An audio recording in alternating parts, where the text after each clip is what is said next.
Hey MCM fans, my name is Michael Ladji and I'm excited. Yes, I'm excited to be here right now. So let me introduce myself.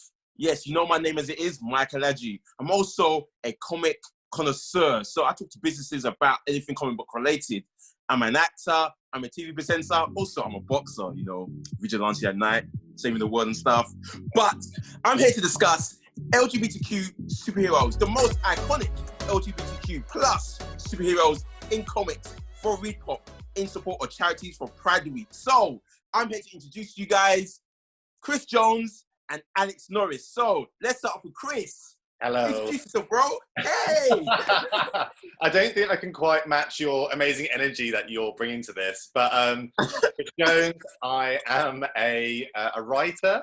I've contributed to Gay Times, Attitude Magazine, and most recently GQ. I kind of got into fitness writing because I dated working on TV. So I was struggling with like the kind of long hours and trying to fit fitness into my lifestyle. And I kind of did that by applying my geek hat as well. So I started kind of doing fitness for cosplay. You can check out all that on my Instagram, which is Chris Jones Geek. And yeah, that's me in a nutshell. Wow. So okay, that's all about Chris. Thank you, Chris. Love it, love it, love it. I'm gonna ask some more questions about you later. Let's pass it over to Alex now. Alex, bro, I want to hear all about you. Share the love, share the love. Hello. Yes, I'm Alex Norris. I make webcomics mainly.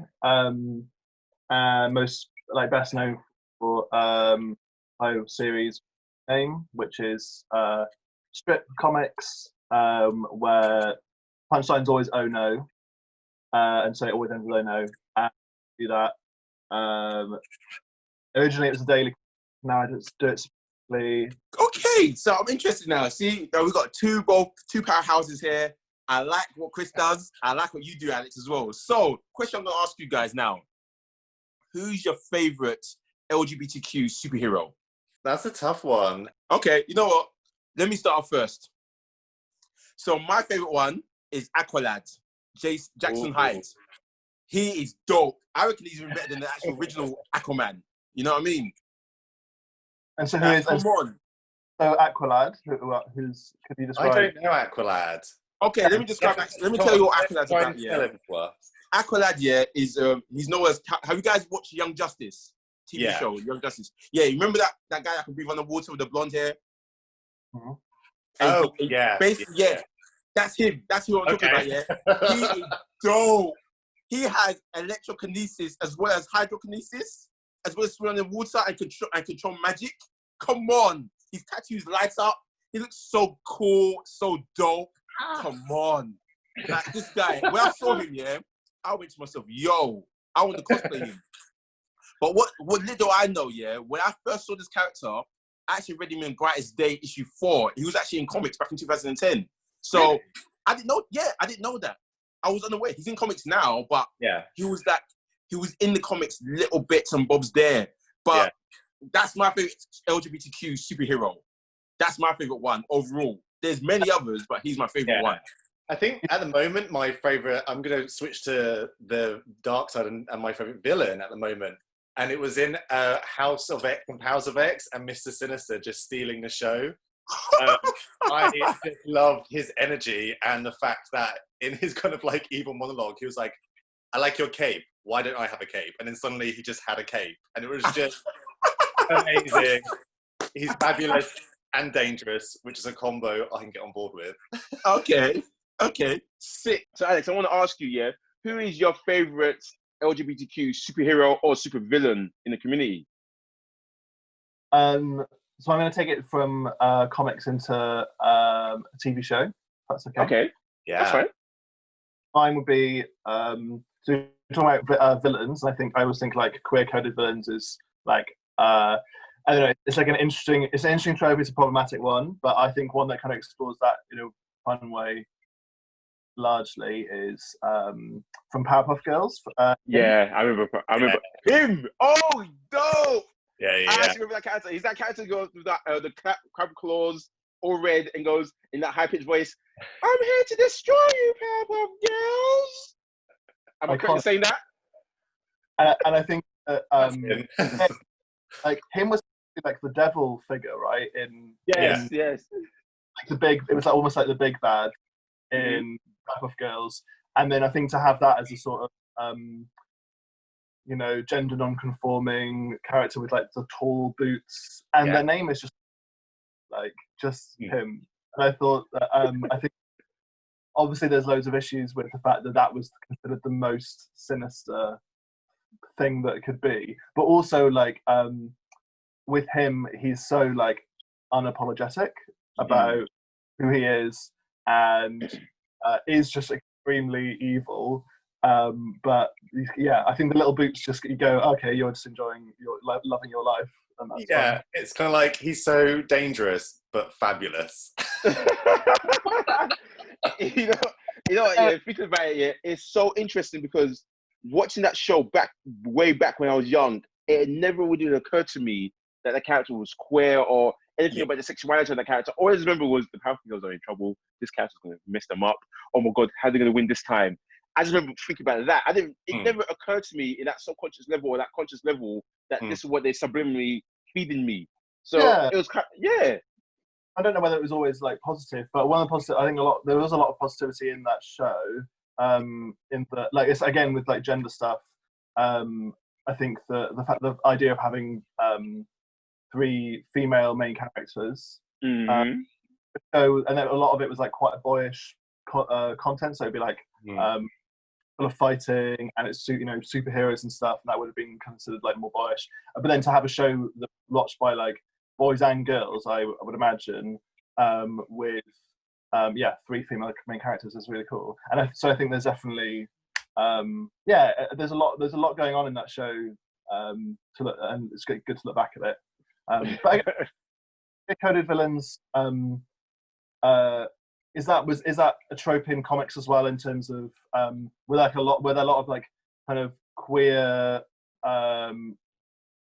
villains that people felt more comfortable doing villains than they did superheroes? Or? I was going to comment on this, and I think that is the case. Michael, I don't know if you agree, but like, you know, I'll say I agree and also disagree. The reason why I say I agree is because okay, on my Instagram recently now, I've been doing for Pride Month, like superheroes. I called the show Pride Superheroes, and I found a long list of Pride, like, of gay, queer superheroes on that list. And I thought to myself, originally, if you were talking to me about this maybe 5, maybe 10 years ago, I would agree. But I disagree, because now is that a nice neutral balance?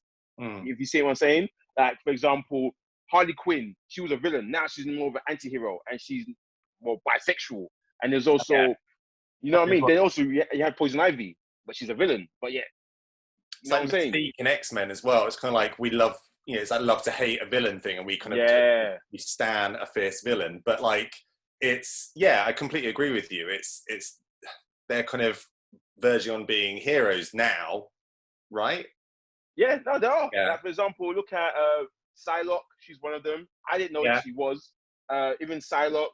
Let's go. If we were talking about X-Men as well, we got Psylocke. There's also Catwoman. She is as well. Yeah. There's America Chavez. This is going crazy. It's crazy. What did Annie say? I think that with it's interesting how they've shifted into like I think we've kind of blurred the lines of like heroes and villains. I think people are so comfortable like being a hero and thinking that they're perfect, because obviously everyone's like imperfect, especially as people try to treat superheroes and villains as people with flaws. But I think that it's also we kind of like a sort of, I hope so anyway, like embracing a kind of like love of non-conformity and also hope that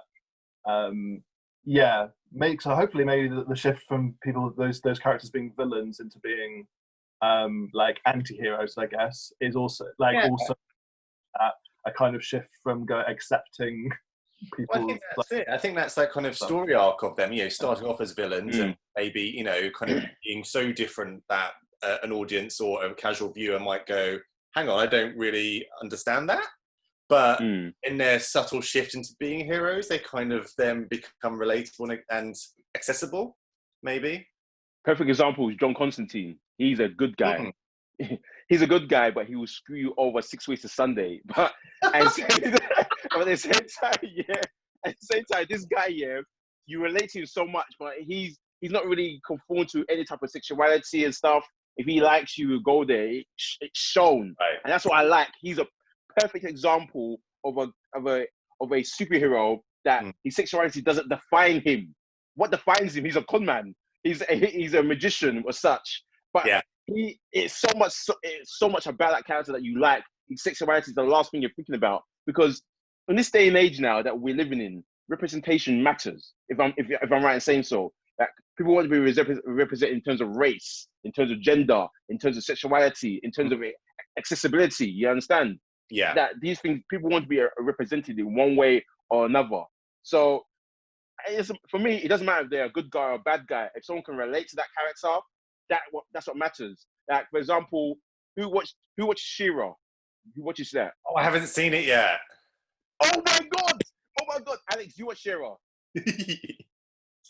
I haven't actually, but I for some reason I've seen so many. I'm like in the fandom, I guess. Like, oh my god, you know what? Yeah, I'm not gonna say no more. You know, when you get to the final season, and you get to the episode that I'm gonna actually say to you guys, in my mind, you guys will lose your ish, and automatically you guys will contact me through social media, going, "Wait, Michael, I recognize what you're talking about," and because when I saw that episode, I was like this. I was drinking my water like this. I was like, oh my god, and even have you guys seen Avatar Korra? The last have you guys seen Korra Avatar? No. Oh my god, that's another show. Bad geek. Oh. Yeah. You're a bad geek. Go to the corner and wear the dunce hat. What about you, Alex? Have you seen Korra Avatar? No, I haven't. No, I haven't. Okay, so that's already two shows. That's already two shows that I recommended, and I'm saying you guys go and definitely watch it. Okay. Go and watch, because for me, they represented this so well. You like the hero. You like what the hero is about. Then all of a sudden, the sexuality is the last thing that comes to your mind. Yeah. It's not the defining factor of them. That's what makes it so well. They represented themselves as a hero, as a strong individual person. They've done so many triumphs and feats. Yes, they reached their flaws. They reached their defining point.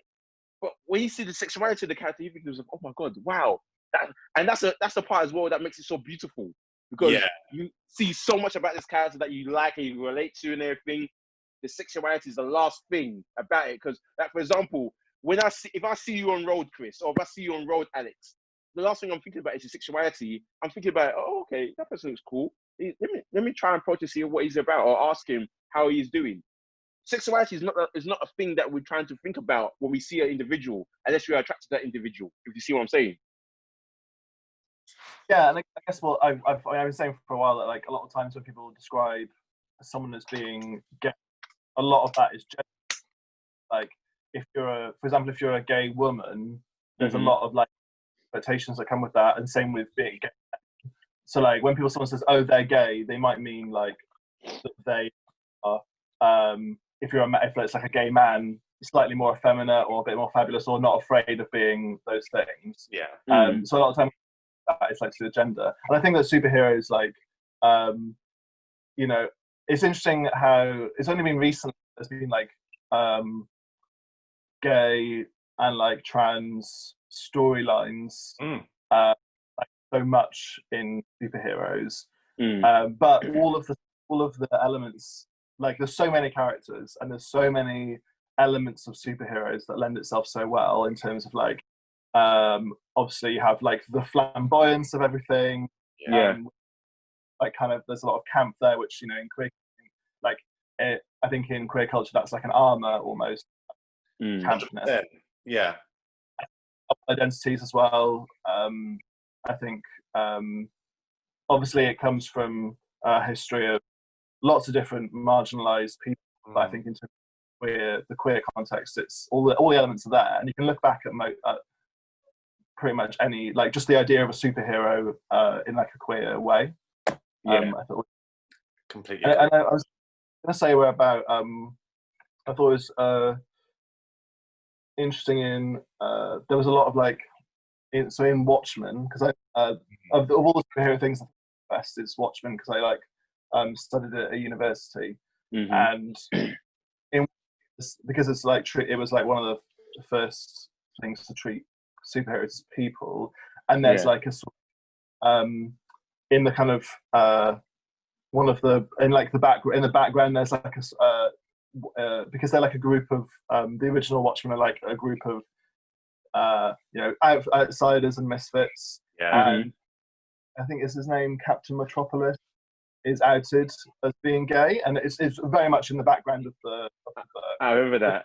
I think Alan Moore was like kind of saw superheroes as like, you would have queer people in that group, because that I think that model suits it very well. Fun fact, Hooded Justice as well from the Watchmen is also a gay character. Like, most people don't even know that, and even the stereotype of that character as well, because when I first read Watchmen, I wasn't aware that Hooded Justice is actually a black character, but what he did, he put makeup around his face to make himself look like he was Caucasian. Wasn't that an invention of the series, right? Which did a really good job of like, series. That, oh my god, that had so many layers and levels to it. You know what I'm saying? Yeah.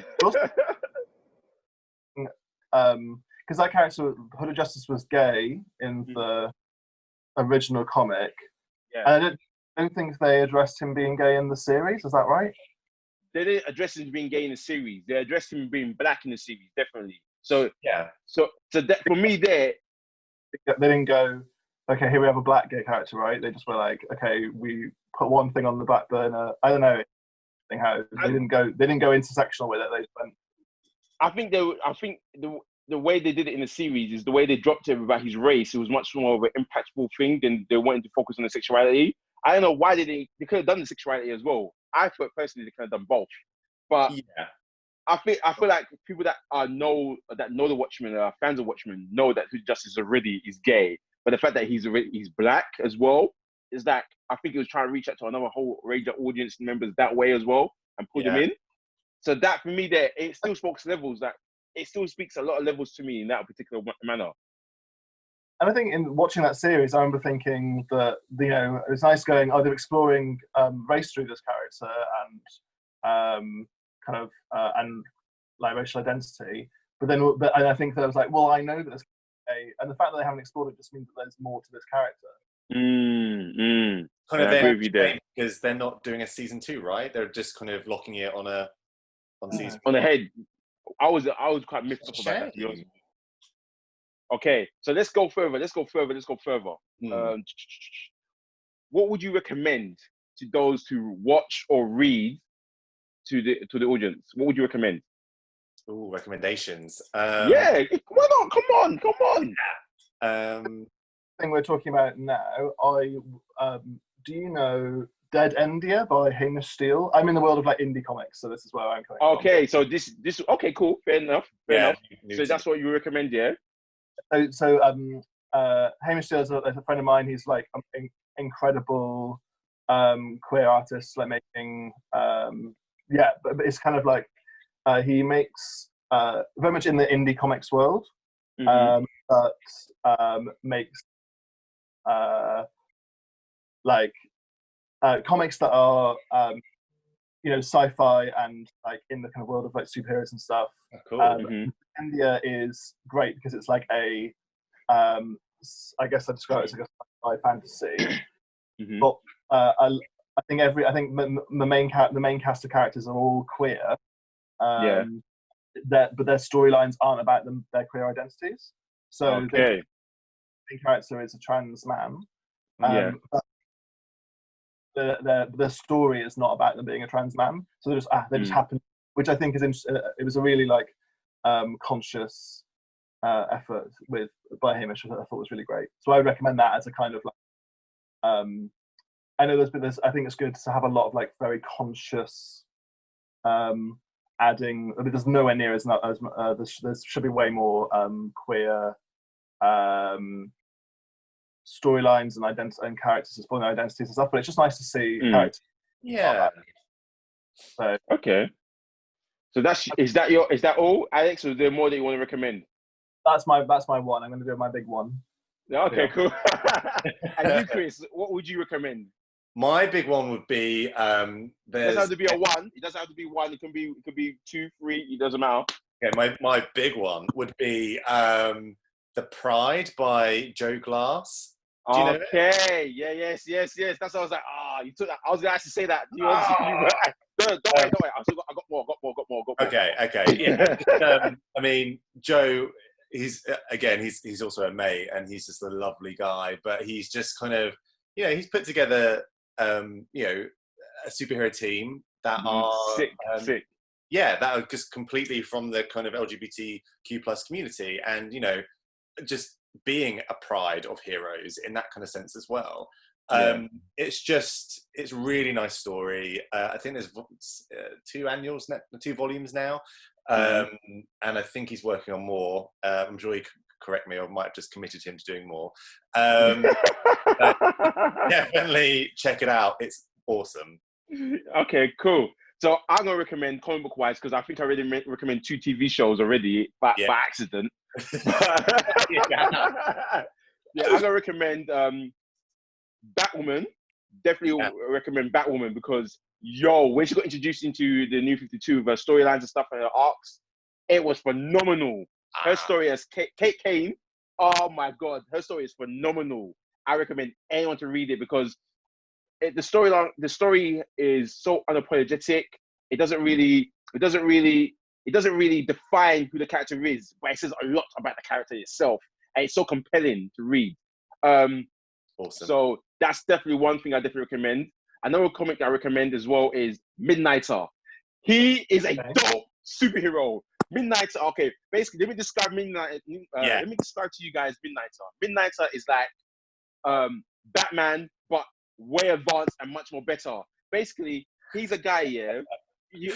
I know this sounds crazy, but hear me out. Yeah. This character now, Midnighter. He is a guy that's been adopted by aliens. But not only that, he got adopted by aliens. They experimented with him with all different advances, cybernetics and stuff whatsoever. He's also got an AI chip in his brain. So if you're looking to combat this guy, he's already thought of 17 different ways to defeat you, but he's just waiting for you to come at you. But his senses has also been heightened to a high, vast way where he can tell what powers you have before you even use them. Oh, wow. So he knows everything. Midnight is sick. And also he's got a gay partner called, his partner, who's his partner? Apollo. So basically, Apollo represents Superman. Midnighter represents Batman, and Apollo represents Superman.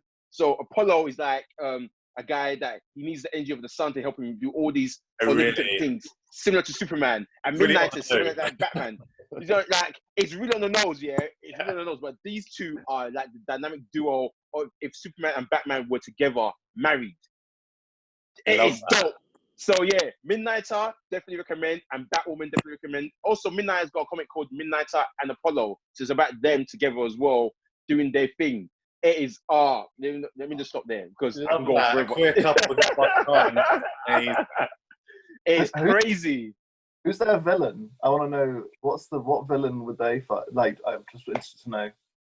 You know what's funny? You should say that. They have a whole wide range of villains in the DC universe. So you know how DC Comics, the characters come in, they face one another. They come into this story arc whatsoever. So they have a whole wide range of villains who they come up against and who they face off against. Like they're part of a company called, or should I say, part of different companies called Stormwatch. There's also another company, another team they were part of called the Authority, where they actually go through different dimensions, where they go through some vortexes and places where they face up against different villains, where like some kind of demon, where it's like, oh my god, how are they going to overcome this? How are they going to win? And they do it completely.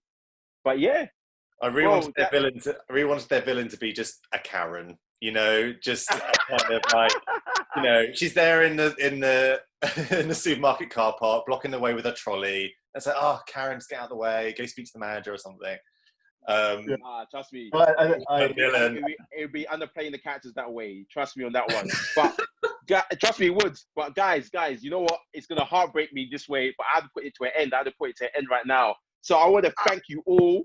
Yeah, I want to thank you guys personally, Chris, Alex. Thank you guys for participating in this discussion. Also, MCM fans, thank you guys. Love you guys. Oh my God, this discussion. I hope you guys enjoyed it. I want you guys to enjoy Pride Week and also find out more and take support in donating the following charities that we're involved in, which is Switchboard, and also in the US is Born This Way Foundation. Get involved, lock in, lock on. Guys, take care, stay blessed. My name is Michael Adji. What's your name? Go guys, say your names. Cheers guys, I've been Chris. And Alex. Bye. Take care, stay blessed guys. Love you all.